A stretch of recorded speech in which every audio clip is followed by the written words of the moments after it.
Hi everyone, welcome back with me again in this channel. On today's video, I'm gonna show you how you can use the prompter feature on CapCut.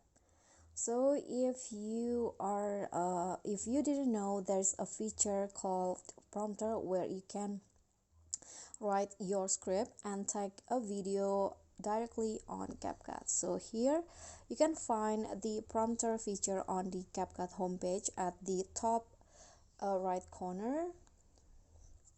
So the prompter will go like this.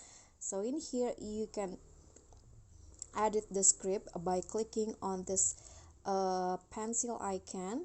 You can edit the script with your own, and when you're done, just click on done.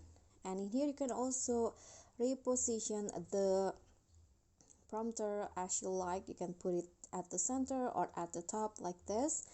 And if you want, you can also edit further by adjusting the speed like this, the speed of the prompter, the font size, and also the color of the text. Okay, and at the bottom you can also adjust the durations of the video that you want to take, and if you want, you can also add some effects.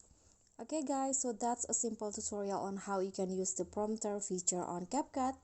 Thank you so much for watching. Please don't forget to like, comment, subscribe, and also click on the thanks button. Thank you.